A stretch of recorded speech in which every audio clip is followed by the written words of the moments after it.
guys, so I went ahead and picked up this air filter. It's the only one that I could find for a reasonable price, this small. Something temporary, but I do want to run the car with a filter. I don't want it being without a filter, especially not having a splash shield. And that area, you know, it's tight, so I did want to have some kind of air filter setup. So we're gonna go ahead and slap this on. Also going to be running the vacuum line for the boost gauge. That way in the car I can look while looking forwards, be able to see the AFRs and the boost together. Guys, we're out here working on the Honda, and the wastegate springs came in, so now we can put the smaller wastegate spring in so we can hit full boost and have it full wide open throttle.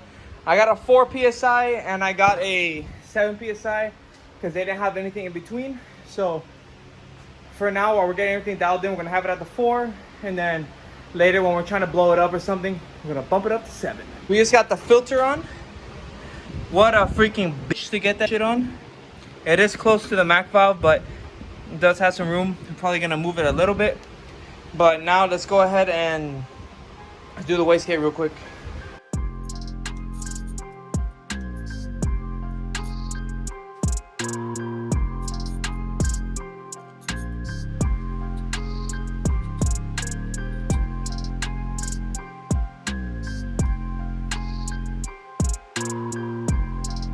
Okay, so a little breakdown on the springs. This is the one that's currently in the car. As you can see, pretty stiff. This is the 7 psi, a little bit stiffer. This is the 4 psi. Literally nothing at all. It's like a spring out of a pen.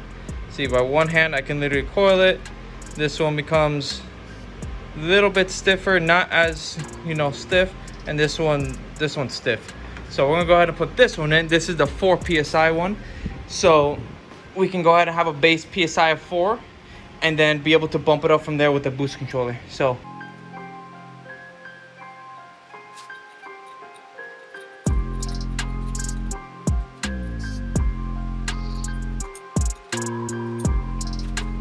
alright guys, so I'm looking for a place to get vacuum for the boost gauge, and I found this here. It was capped off. I'm gonna see if there is vacuum reference here. I assume since it's capped off, honestly, I don't know what it goes to. I might just turn it on now, then touch it and see if there's any kind of vacuum there. And if there is, then we've got boost gauge.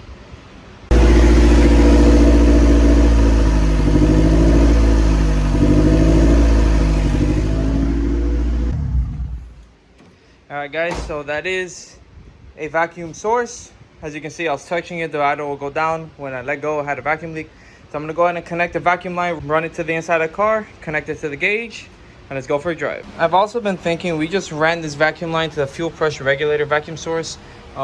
Since I do have a free vacuum port in the back, I think I'm just gonna make this one straight piece again, because I'd rather this have the full reading and not be teed off at all than a random port in the back going to the boost gauge. So I'm gonna put vacuum here, connect that back up all nice, and run the blow valve to that port and tee it off of there. So I think that's going to be safer than teeing it off the fuel pressure regulator, because I'd rather that get the full reference.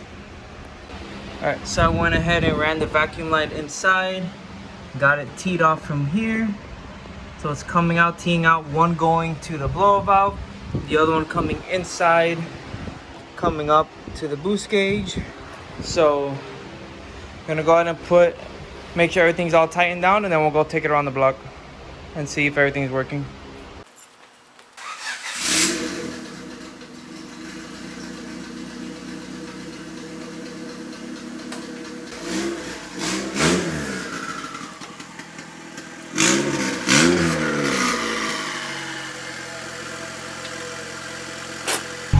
It's very dirty right now, but I don't think you guys have seen the car outside since it's been on the wheels, since it's been boosted. Some of you may have just never seen this car from the outside.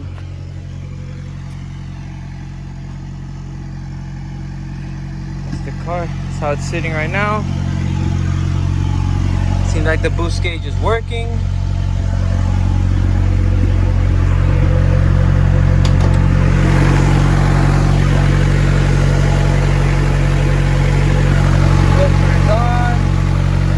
Got the new wastegate in.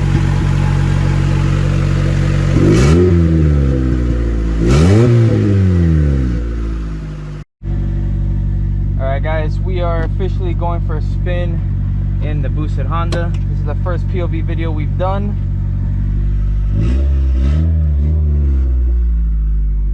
Right now the car has a very minor base map for those who haven't seen the last video.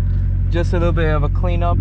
I haven't gone through all the cells yet, so let's see how it runs today. This is also the first time that the car is on the... I'm gonna talk a little loud in case you guys can't hear me. This is the first time this car is on the 4 PSI wastegate spring, so hopefully we won't be hitting boost cut and we'll actually be able to give it some wide open throttle at some point today.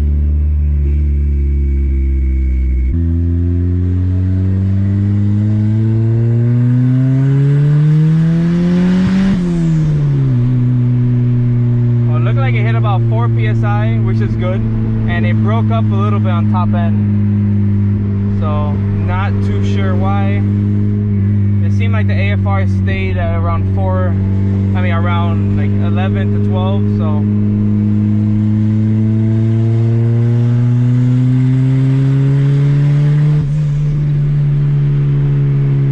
feels pretty good though,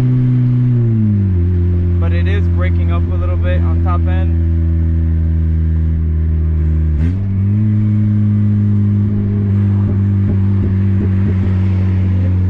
Bro, why is a Corvette trying to bully a little Honda, man?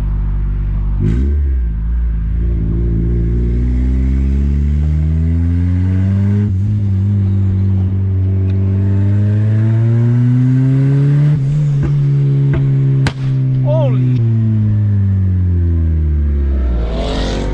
Yeah, he approved of the Honda.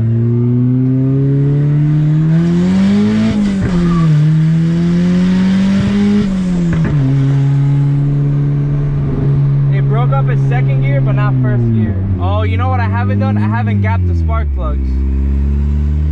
It might be the spark plug gap. Alright, I think we're gonna go ahead and head home now. Let the car cool off and then re-gap the plugs because they might be too open, and then we'll go out back again and do some more pulls.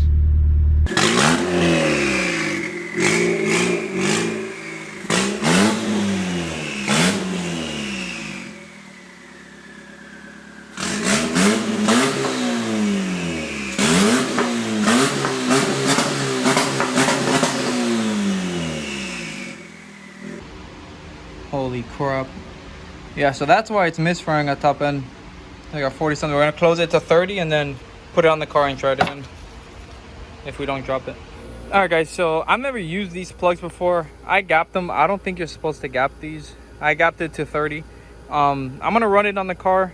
I'm probably gonna buy some of the other NGKs that I usually run. I don't remember the exact part number right now.